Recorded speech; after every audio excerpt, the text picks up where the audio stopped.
What the hell are you supposed to be? Ain't it weird that we know him since the beginning of the game, yet we still don't know anything about him? He has a sickeningly low amount of theories about him. I think I saw like 4 Ralsei videos in the 50 other theories that YouTube recommended me.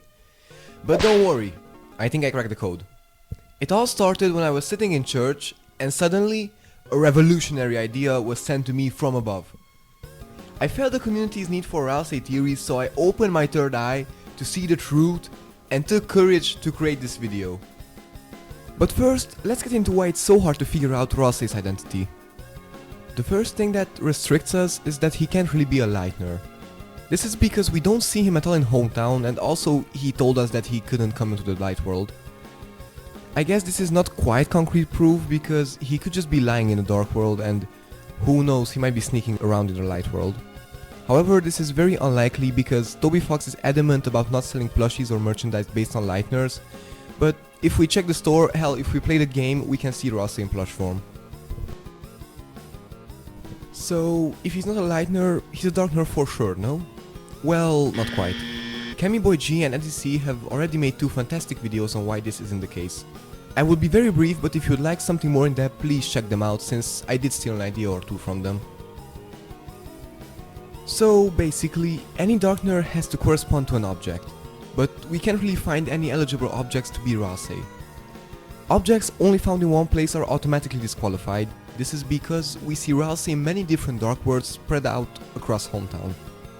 Any items that Kris carries around are disqualified too.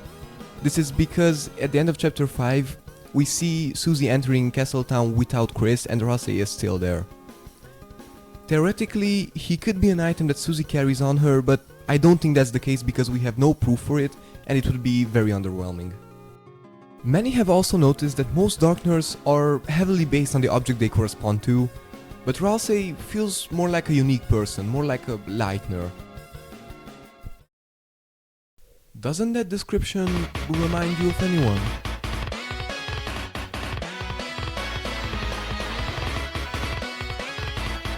The 7 flowers.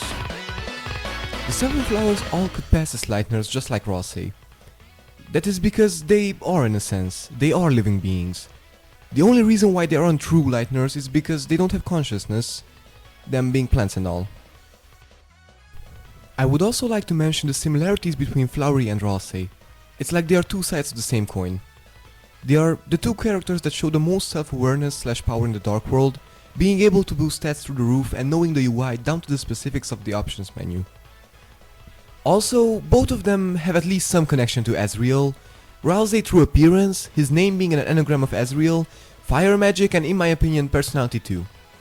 Flowery through his Undertale counterpart Flowey literally being Azrael. It might be a red herring or possibly just not that deep, but still the similarities gave me an idea. What if Ralsei is, like Flowery, alive but not conscious in the light world?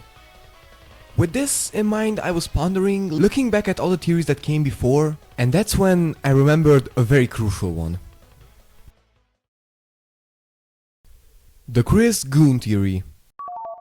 According to the magnum opus of the Deltarune community, Kris is most likely a major Gooner. This led me down 2 possible paths. Number 1. Ralsei is Kris's special Goon sock. This would mean that Kris would bring Ralsei everywhere with him, which I think is likely because pocket jerking is tech any real Gooner should know. Or, who knows, maybe he's just wearing that sock, I won't judge. Either way, Kris is into some furry stuff, so I trust him to be creative. This variation of the theory has some holes though, most notably the end of chapter 5, which is why I believe that... Number 2. Any and all instances of Kris's nut is Ralsei. First, I have to clear out what darkners are. This is heavily disputed, but I believe that the dark world is really just the lightner's interpretation of the world around them, created and sustained by their minds. Because of this, I don't think the light world objects and the darkners are necessarily one and the same. Every darkner is an object through the lens of imagination. For example, the power strip in Kris's house doesn't have any memory of Kris, but Ramb, a darkner fabricated by Kris's mind based on what he remembers of the strip, does.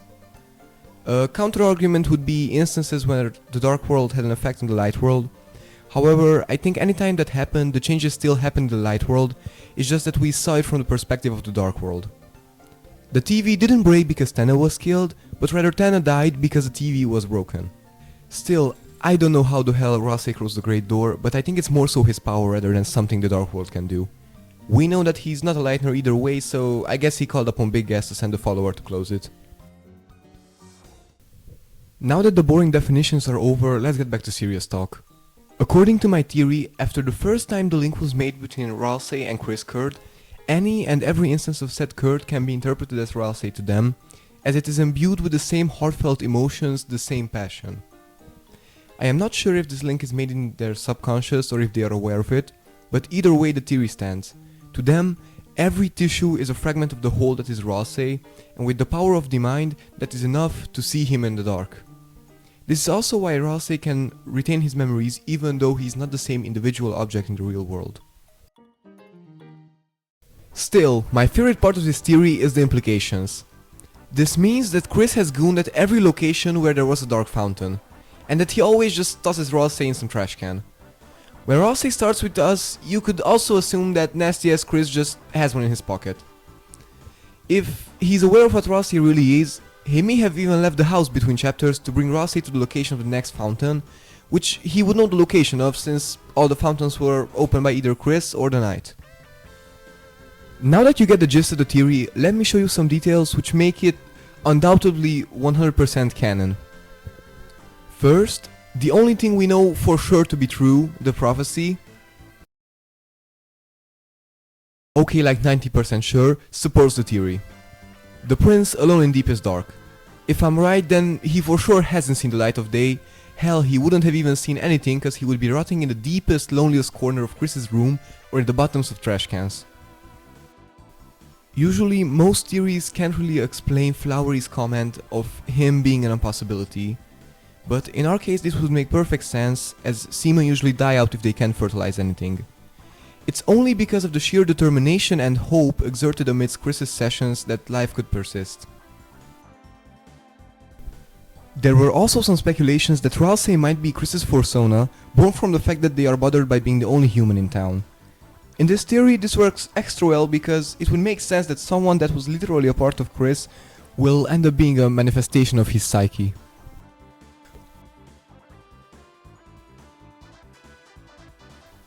Asgore's comment also works great with this theory.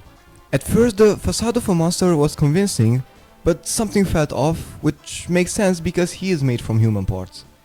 Perhaps this is paralleling how even if Kris dressed or acted like a monster, he still felt that he wasn't really one.